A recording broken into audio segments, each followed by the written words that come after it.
Hi, I'm Dudu-Nhlabathi, my dating coach, just in case you don't know who I am. So welcome to the very first session of Ask Dudu, whereby during the week, you can send me all your dating questions and dilemmas, and I will answer them via video. So this week, we have 6 people who wrote in, and I'll go through their questions one by one, and I'll read them out, and I'll also give you my input. So the first person is Kiona. Kiana says she keeps attracting the wrong men, and she found out her boyfriend of 6 years is married. Kiana, how? Like 6 years you're dating somebody, and not even once did it ever occur to you that this person might be attached to somebody else? Like, at least you found out last week. Even if you found out last week, like, yeah, I mean, already, if he was dating somebody seriously to the point where he actually takes out lobola and he actually marries this person, something must have, like warning signs, like the red lights somewhere, yeah, like I'm very concerned that this happens in 2019 to women. But anyway, just to answer your question, why do you keep attracting the wrong men? Go back to my lesson 1 or 2, whereby there's something fundamentally about your belief system that makes you settle for less, right? So it's either your childhood or the way you're socialized, or something about just the way you view yourself that allows you to have people waltz into your life. And probably this guy didn't give you the best of you, and you call him your boyfriend. Like, how do you call somebody who you just found out is married to somebody else your boyfriend? This shouldn't be a dating dilemma. You should actually have dumped this person a long time ago. The dating dilemma you should have is that you keep attracting the wrong people. You shouldn't even have mentioned the boyfriend of 6 years, because really, honestly, if I find out my husband is married to somebody else, he's not my husband. I cannot refer to that man as my husband. The fact that you're saying he's your boyfriend, you need to think highly of yourself. You need to actually you need to expect more of guys. And the only way you're going to expect more of guys if you hold yourself to a very high standard. You can't tolerate this in your life. So go back to lesson 1 or 2. Understand what is it about you that makes you pick the men that you pick? Because probably these men are asking everybody out. It's just that you decide to let them into your life, and everybody else is rejecting them. And then the second person, I'm going to call them Love, because they didn't give me a pseudonym, and the confidentiality is very key here. So Love says that her partner is causing her to have a dented self-esteem in the relationship because he doesn't notice her, and basically she has to initiate everything. Love, I'm just going to give you the honest answer. He's not into you. He's not that into you. You're a comfort zone for this guy. He's not that into you. If a guy is into you, you are his sunshine. There is no way he doesn't notice you. He might not be a words guy, but you will know that in this relationship, I am appreciated. This guy picks me every single day, and this guy notices. And the fact that you have to initiate everything, like, Love, he's not... I wish I could give you a different answer, but he's not into you. This guy, he's not your man. He doesn't like you. So if you want to test my theory, what you need to do is that you need to take a huge step back. If you are used to seeing this guy 5 times a week, reduce it to 2 times a week. And if it doesn't move him, Love, he's not your man. Leave him alone. And then there's concerned-free Lancer. She has a very interesting question.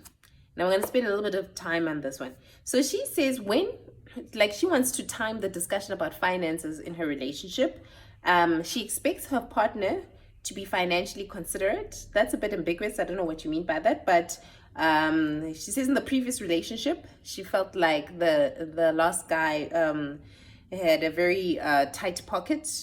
Basically, she was saying, and she's in a new relationship. And how does she go about doing this? So my understanding of you saying you want the partner to be financially considerate, so concern-free Lancer, you have to be very careful about how you go about doing this, and I'll tell you why.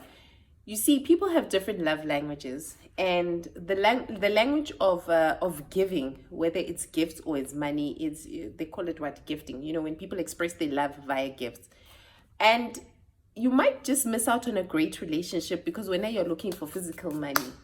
And some people, when they show love,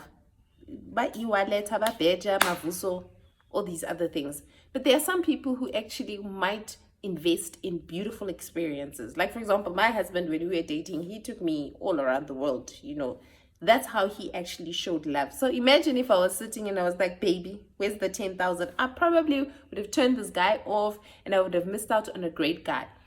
If for you, according to your value system, hobejiwa is important and it's a must of a man.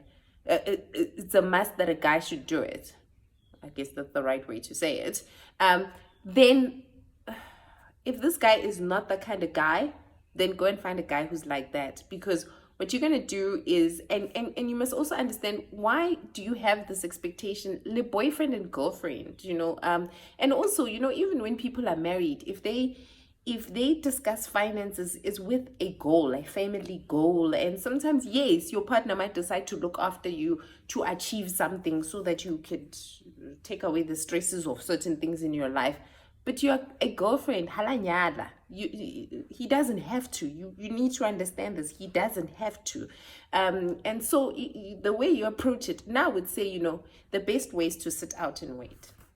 And just see what his language of love is. And probably you might find this guy might spend more on you on experiences than e-wallet. The next one is Z. So Z says she's bored in a relationship and she finds it hard to break routine. So Z, men are creatures of habit. Like, my husband loves this one restaurant. Like, he could go there all his life and order chicken. I don't understand it. But what I'm trying to say is that men are creatures of habit, and this is not unique to your relationship. But what you can do is you need to sit this guy down and say, listen, we've been together for a while, and I mean, like, we know each other. We've probably spoken about everything. We need to introduce certain things in our relationships just to take our relationship to the next level, or to bring back the spark in the relationship. And this you can actually do via planned activities. So some people have date night, and don't be the only person who is initiating and organizing date night. You should alternate. 1 week he organizes it, the next week you organize it, so that he also takes accountability for the situation that you find yourself in. He also initiates. You also look at hobbies. You could find hobbies where guys could do together. You can go for salsa, or you can join him in one of his activities, but it needs to be something that is an effort from both of you guys. And most of the time women take the lead and they initiate, and you end up feeling like you are being taken for granted, like this guy is not initiating anything and you have to do all the work. But what I'm saying is that falling into this thing of routine is not unique to your relationship. It's not really an indication as whether the guy likes you or not. I always say, try that method of initiating activities. If he doesn't take it up, take a step back. If he doesn't notice that you've taken a step back because you're unhappy about something, then you need to question that relationship. And then there's Nelta. Nelta says, how do you reignite interest in a man who's losing interest?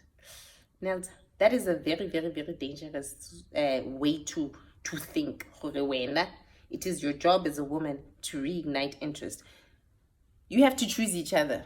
And the fact that this guy is not choosing you, it might be that he's really not into you anymore. So Nelta, I would not waste my time finding all the techniques in the world to get a man to like you. There's lots of techniques like that on Google to love you, because if he's not into you, he's not into you. But what you can do, if you're not sure whether he's just settling into routine or he's taking you for granted or he's really, really not into you, is that you need to take a step back. So if you are married, start looking your best. Hey, like, your wake up look good. Hey, like, he must wonder, oh yeah, guy, like, even the underwear that you wear underneath, you make him wonder, the people that you're seeing, do they need you to wear lingerie?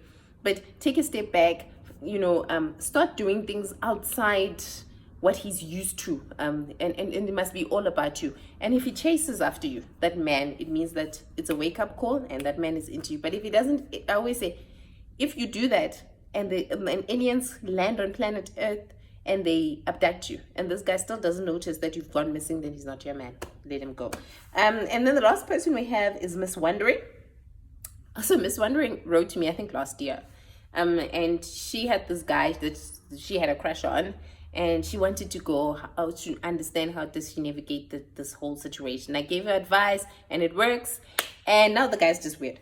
So the guy wants to randomly hold her hand, gives her hugs randomly, is always wanting to be in close proximity, but he's not saying anything. So Miss Wondering, the guy is into you, and I'll tell you why. So when a person is into you, both male and female, there's certain nonverbal cues that they give. And the nonverbal cues is always they want to be in close proximity and they constantly want to touch you. And the safe spaces, touch you here, maybe in the middle of your back. I mean, if they start going for your bum, then they just want to have sex with you. So the guy is definitely into you when he constantly wants to be in close proximity. We like to be around the people that we like. But obviously, this guy is inexperienced when it comes to girls, I'm assuming. So what you can do is that you can, and you must be strategic about this, and it's how you put it. It mustn't come across as a date, but invite him out for something, and don't make it a restaurant, whether it's a run or something where there's a group of people. Give him the space where it gives him the opportunity. So you are going to give him even more of a bigger green light, and you're giving him the opportunity to come out. You know what?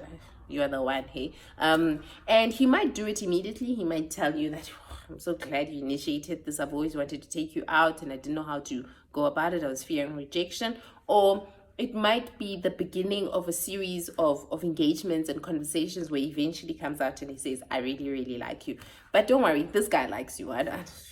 He's just cute, really. He really is. So this is this week's edition of Ask Dudu. If you like this video, if you want me to answer any of your questions, write to me and I will answer your questions.